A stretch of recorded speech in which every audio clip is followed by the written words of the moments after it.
Di teras rumahnya yang mungil di Komplek Jadongan, Tanah Mas Kabupaten Banyuasin, Sumatera Selatan, Yesta Monalika mengubah keterbatasan ruang menjadi galeri perlengkapan ulang tahun.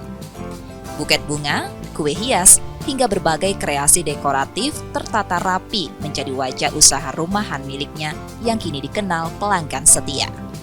Usaha ini berawal dari masa sulit 2 tahun lalu. Yesta, ibu rumah tangga, kehilangan pekerjaannya akibat perusahaan tempatnya bekerja, dijual dan berpindah tangan. Keputusan PHK itu sempat membuatnya panik, namun ia tak larut dalam kesedihan. Yesta pun menggali kembali hobi lamanya, merangkai bunga, menghias kue, dan membuat buket. Dari situlah ia mulai merintis usaha kecil-kecilan dari rumah. Setiap pesanan ia kerjakan sendiri dengan sepenuh hati.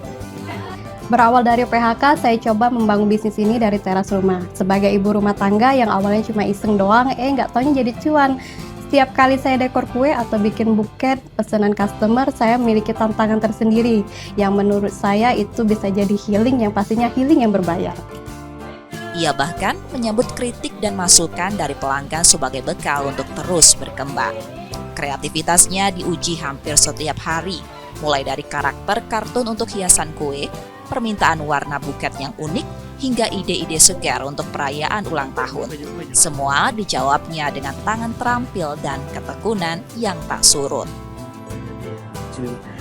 Karena di sini sudah langganan, lagian kuenya tuh enak, bagus, harganya juga terjangkau.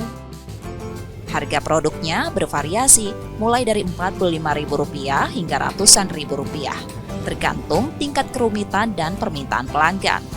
Pemesanan pun harus dilakukan minimal 1 hari sebelumnya.